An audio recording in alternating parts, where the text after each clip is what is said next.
Voici la nouvelle Insta360 Ace Pro 2 que je vous teste aujourd'hui. Cette caméra m'a été offerte il y a quelques semaines pour que je vous la teste. Donc je mets ici collaboration commerciale, caméra offerte.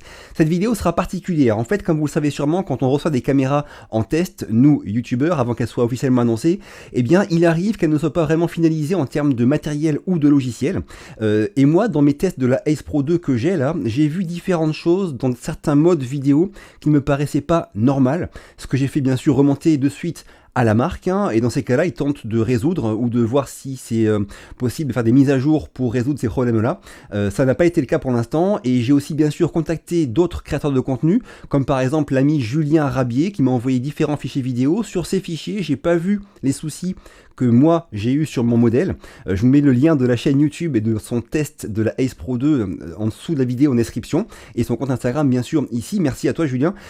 En fait voilà, cette vidéo, je vais vous demander d'une part de ne pas trop prêter attention aux images que vous allez voir que j'ai filmées avec la Ace Pro 2, même si ça va, hein, celles que je vous mettrai seront correctes, parce qu'en fait ce que je veux c'est être juste avec la marque. Si le souci vient juste de ma caméra et que les autres n'ont aucun souci, c'est pas juste par rapport à eux de vous parler vraiment de ça en détail. Et à l'inverse, il faut être juste par rapport à vous. Et si vraiment c'est un souci qui est plus général, il faut aussi que vous soyez au courant. Donc aujourd'hui, je vous parle de toutes les nouveautés apportées par la Ace Pro 2 que j'ai vraiment testé. Et dans une vidéo qui va suivre bientôt, dès que j'aurai reçu une nouvelle Ace Pro 2 qu'il m'envoie en ce moment là, et bien là par contre, je vous parlerai en détail de la qualité vidéo. Comme d'hab, sous la vidéo, je mets des chapitres pour naviguer de partie en partie pour ceux qui le souhaitent. On y va. Bon, au niveau design, la Ace Pro 2 ressemble comme de gouttes d'eau à la Ace Pro, hein. Au niveau caractéristique, on va dire extérieur, visuellement, ce qu'on voit de suite, c'est la protection d'objectif qui est un peu différente déjà d'apparence, mais surtout, et c'était un point qui avait fait beaucoup parler lors de la sortie de la Ace Pro, sur la Ace Pro 2, on peut enlever la protection d'objectif. Voilà, ça c'est une bonne nouvelle. Comme ça, si elle est cassée, on peut la remplacer à moindre coût, et on pourra aussi sûrement voir bientôt des filtres ND arriver pour cette Ace Pro 2 pour ceux qui sont intéressés. Comme vous le savez, moi sur les caméras d'action, c'est rare que je me sers de filtres ND, mais bon, ceux qui s'en servent pourront sûrement bientôt en avoir.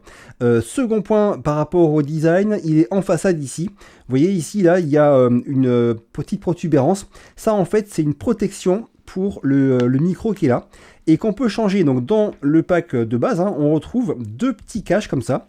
L'un, c'est le cache standard qui est fait pour s'en servir, on va dire tout le temps, mais aussi quand on va sous l'eau.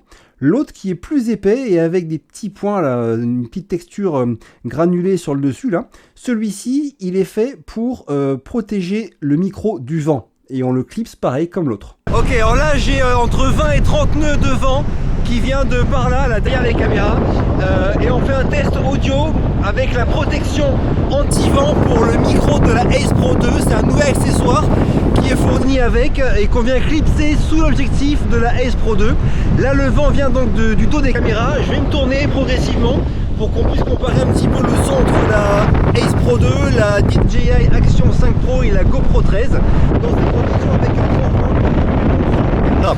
Cette protection anti-vent pour les micros de la Ace Pro 2 n'est pas étanche, donc moi je la mets que quand je vais à l'eau en fait. Donc ça marche très bien, ça se fait assez facilement, c'est vraiment une très bonne idée, hein. On est tous demandeurs depuis longtemps d'avoir un meilleur son quand on fait de la moto ou du vélo ou qu'il y a du vent. C'est le cas avec ça, c'est vraiment un gros plus par rapport à la concurrence. Cela dit, comme je vous l'ai dit, il faut bien faire attention à penser à avoir la bonne, hein. Quand on veut aller sous l'eau, si on n'a que celle-là, du coup il faut l'enlever et puis on y va la caméra nue on va dire. Et quand on a les deux sur soi en balade, dès qu'on veut changer, faut pas perdre celle-là quoi, donc faut la mettre dans la poche. Et puis bon voilà, c'est un petit côté pratique où il faut un peu s'organiser. Mis à part ça, c'est une bonne idée et ça marche bien.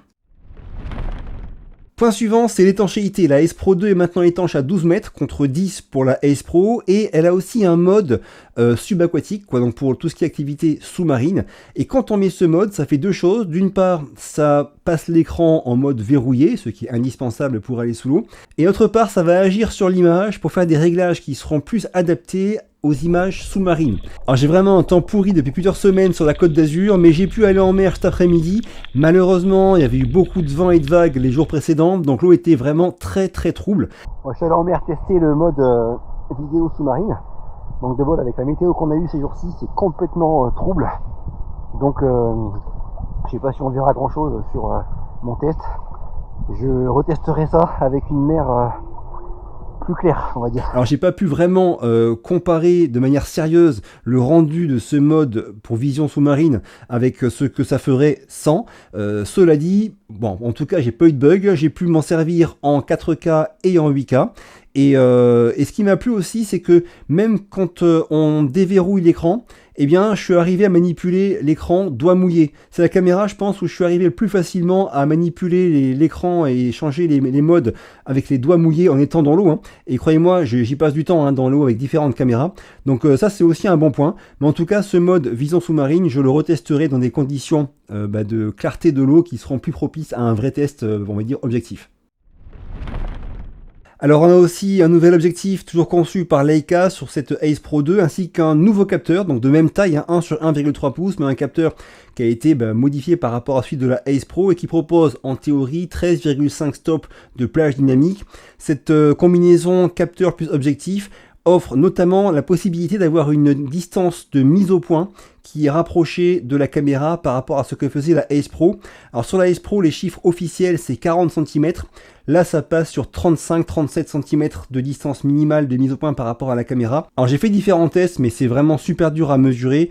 Comme ça, au visuel, je trouve que l'image sur les deux caméras paraît assez nette, même en se rapprochant plus que ça. 40, 39, 38, 37, 36, 35, 34, 33, 32, 31. Mais je suis pas arrivé, on va dire, à avoir de différence notable, mais encore une fois, c'est un test qui est très compliqué à faire. Ce qui est sûr, c'est que en vloguant, en tenant comme ça à la main, bras un peu tendus, j'ai pas été gêné par mon visage qui était flou. Alors maintenant on parle du cerveau de cette Ace Pro 2. Quand la Ace Pro était sortie il y a un an, c'était la première caméra d'action à avoir une puce gravée en 5 nanomètres.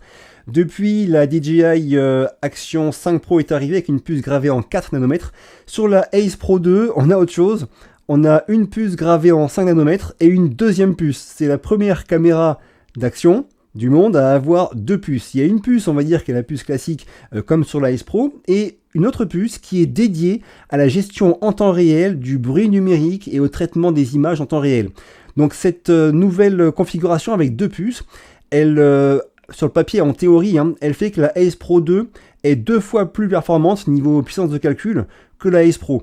Donc là, en termes de lag, quand on s'en sert, tout ça, et d'interface, bien évidemment, c'est ultra fluide, j'ai absolument constaté aucun souci par rapport à ça. Et en termes de traitement d'image, ça on en parlera dans la suite de la vidéo. Toujours au niveau matériel, on parle des batteries qui sont maintenant en 1800 mAh contre 1650 sur la Ace Pro.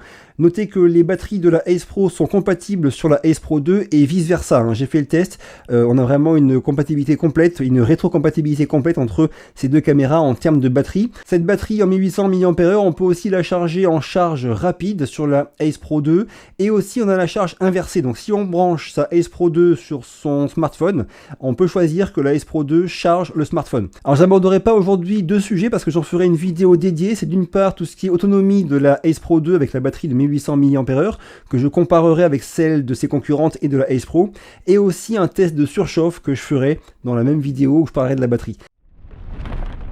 Dernier point technique matériel, on va dire, qui a été amélioré par rapport à la Ace Pro, c'est l'écran sur lequel, d'une part, ils ont augmenté la luminosité de 6%, ils ont aussi augmenté la densité de pixels de 70%, et enfin, ils ont retravaillé la charnière pour qu'elle soit encore plus résistante que celle de la Ace Pro, qui par ailleurs, moi, ne me posait aucun souci, elle est toujours en très bon état. Donc, je sais pas si c'est des retours qu'ils avaient eus, ou si c'est juste parce qu'ils ont voulu rendre dans l'ensemble encore plus résistant, mais en tout cas, c'est une bonne chose. Alors maintenant on parle de points qui sont plus liés à l'image. Premier point, c'est que l'angle de champ a été agrandi par rapport à la Ace Pro. Alors sur la Ace Pro 2, l'angle a été agrandi à 157 degrés au maximum contre 151 sur la Ace Pro version 1. Ça profite bien sûr à la largeur de l'image, mais ici ce que je vous montre c'est plutôt la hauteur pour comparer un petit peu la différence entre la Ace Pro 2, la hauteur qu'elle offre, la Ace Pro, ici la DJI Action 5 Pro et ici la GoPro 13, toutes dans leur angle de vue maximal et stabilisation mise dans le mode normal. Comme ça on voit un peu sur la hauteur, et maintenant on passe sur la largeur de l'image. Pour ça, plutôt que d'avoir les caméras côte à côte, je vais les mettre l'une sur l'autre pour qu'elles aient vraiment la même position, on va dire latérale, pour avoir le même angle comparable, on va dire. Voilà, là, les 4 caméras sont l'une sur l'autre, hein, donc forcément avec les boutons qui font des petites protubérances, peut-être une différence légère d'inclinaison entre celle qui est en haut, la Action 5 Pro, et celle qui est tout en bas. Mais voilà, c'est pour que grossièrement on se rende compte de la largeur du plan en 16 neuvième, largeur maximale, donc dans leur champ, angle de champ, leur FOV maximale qui s'appelle Action sur les Ace Pro 2 et Ace Pro version 1. Ça, pareil, c'est super compliqué de comparer entre différentes caméras parce que c'est vraiment très dépendant des modes vidéo utilisés et des stabilisations que vous choisissez. Mais sachez que quand j'ai comparé avec les conditions les plus favorables à l'angle, à savoir stabilisation coupée et angle le plus grand possible, à savoir action ici, il est un poil moins grand que l'angle le plus grand disponible sur la DJI Osmo Action 5 Pro, dans les mêmes conditions, hein, c'est-à-dire sans stabilisation et avec l'angle le plus large.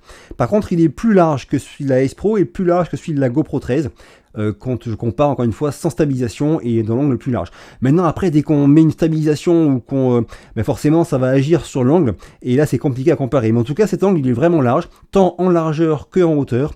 Et franchement, moi, ça m'a pas gêné hein, par rapport à ce que font les caméras concurrentes. J'ai pu l'utiliser dans les sports que j'utilise habituellement, sans me dire oh merde, c'est trop étroit. Là, c'est vraiment bien, d'autant que, et ça, c'est important. Toujours sur l'angle, notez qu'on a maintenant l'angle Mega View qui est disponible sur la Ace Pro 2 et qui ne l'est pas sur la Ace Pro. Ce Mega View, c'est quoi? C'est l'angle le plus large possible tout en gardant une déformation inexistante. Alors avec les grilles, là, on verra bien la distorsion. Ici, on est sur l'angle Action, le plus large disponible et qui, comme vous le voyez, apporte un peu de distorsion sur la périphérie de l'image. Maintenant, je passe sur l'angle Mega View.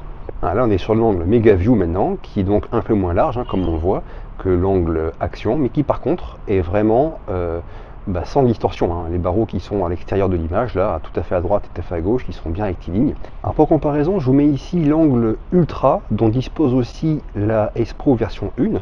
L'angle Ultra, en fait, c'est vraiment le même angle que l'angle Mega View, sauf que le Ultra est distordu sur les côtés et le Mega View ne l'est pas.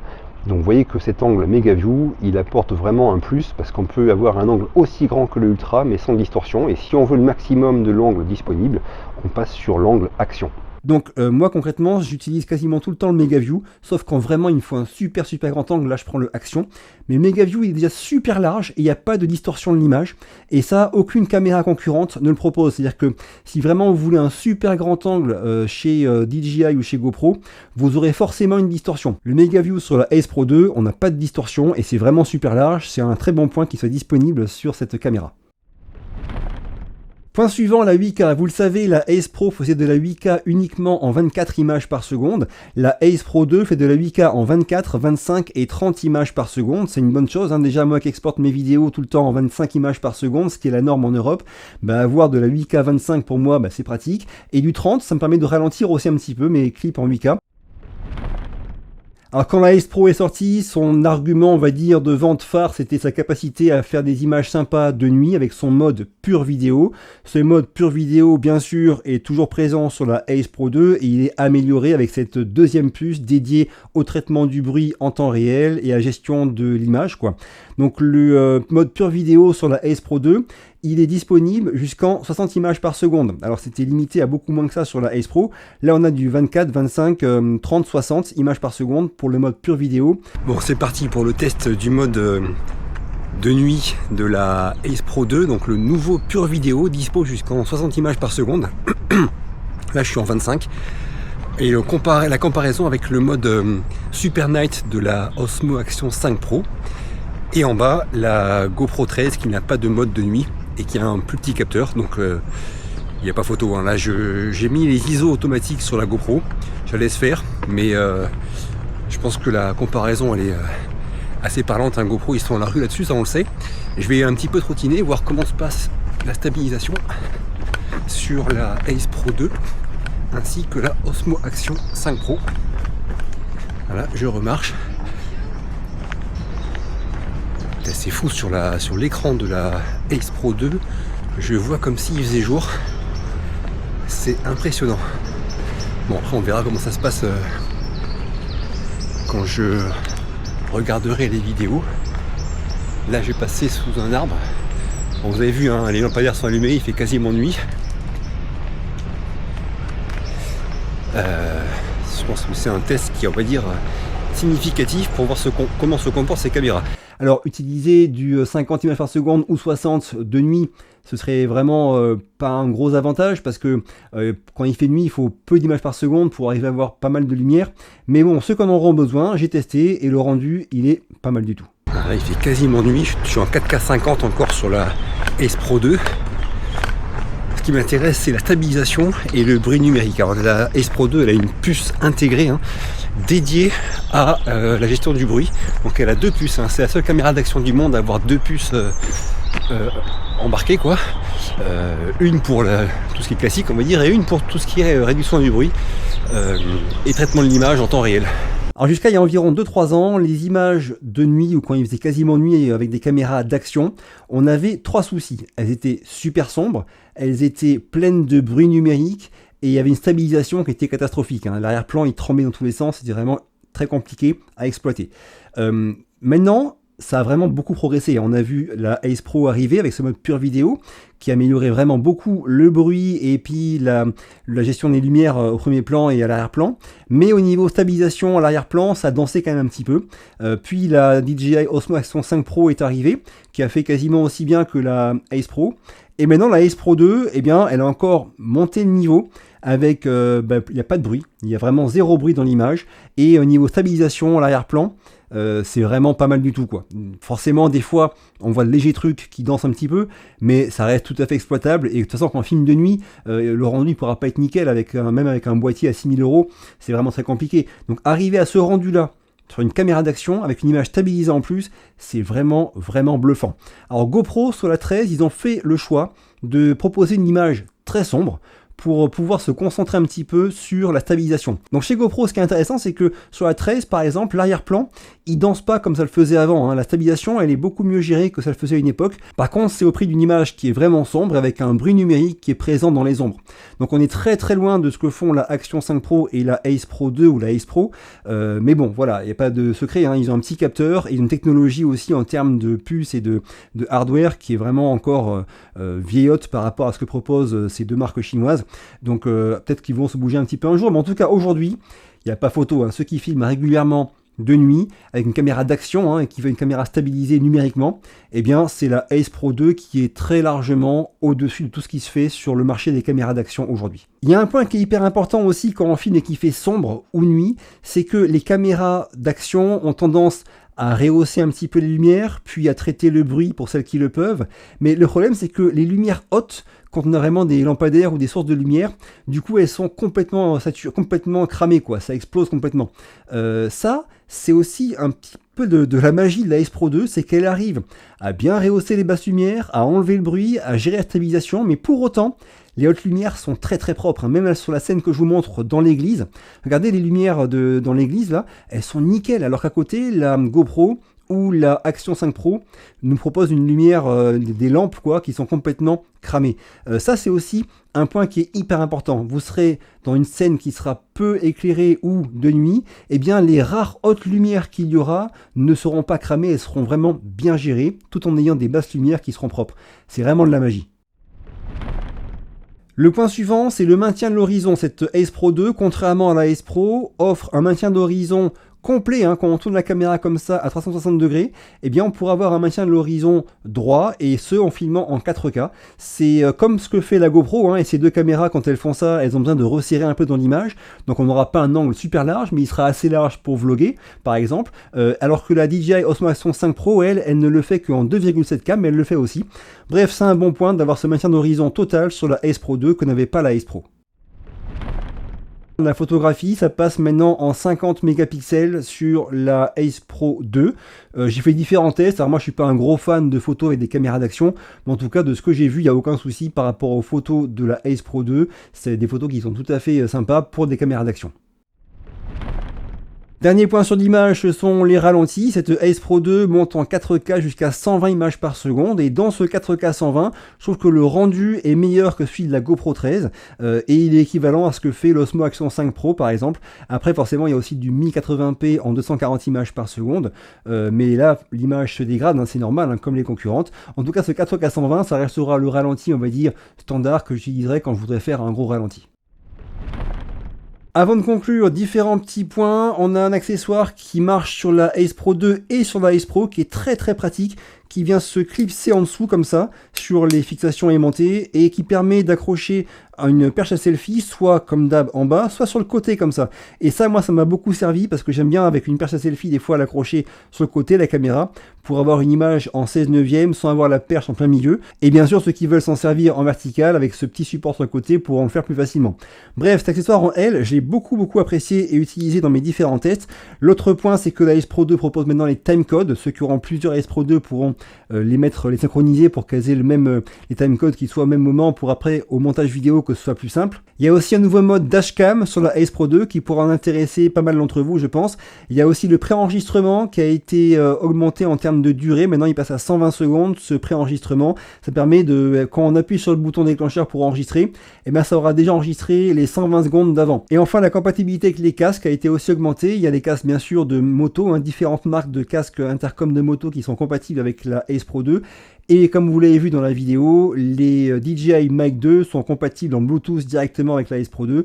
Alors pour ceux qui ont le DJI Mic 2, eh bien cette Ace Pro 2 prend en charge la connexion en Bluetooth de l'émetteur directement sur la caméra. Pas besoin d'insérer adaptateur ou récepteur du DJI Mic 2. C'est un très bon point et cette vidéo, en tout cas ces passages là où j'ai la Ace Pro 2 seront tournés avec le DJI Mic 2 sur mon col en liaison Bluetooth direct sur la Ace Pro 2. Et pour ceux qui ne sont pas compatibles en Bluetooth, eh ben vous aurez bien sûr la possibilité d'insérer l'adaptateur micro sur la Ace Pro 2 ici en USB-C pour y brancher n'importe quel casque, soit avec une prise USB-C, soit avec un micro jack. Donc pour conclure, les nouveautés apportées par la Ace Pro 2 par rapport à la Ace Pro version 1 sont de bonnes nouvelles. Cette protection anti-vent, elle marche bien. L'image en pure vidéo, je vois un gain. Il y a plein de choses qui sont plus pratiques, plus sympas, tout en gardant les choses que faisait déjà bien la Ace Pro 1, comme tout ce qui est édition intelligente IA directement sur la caméra, le zoom de clarté qui marche bien aussi. Bref, c'est selon moi, pour l'instant, une bonne amélioration, mais comme je vous l'ai dit en début de vidéo, il faut que je teste des choses sur certains modes vidéo avant d'avoir un avis clair sur cette caméra et aussi que je vous teste la surchauffe et l'autonomie de la batterie. Donc 2 vidéos vont suivre, je pense, assez rapidement dès que j'aurai reçu mon nouveau modèle de Ace Pro 2. En attendant, dites-moi vous en commentaire ce que vous pensez de cette Ace Pro 2. Si la vidéo vous a plu ou était utile, pensez à me le dire en commentaire aussi, à me défoncer le bouton like, à la partager à vos proches ou à vous abonner, ça m'aide beaucoup. Je vous quitte, à très vite et d'ici là, bougez-vous purée, bougez-vous.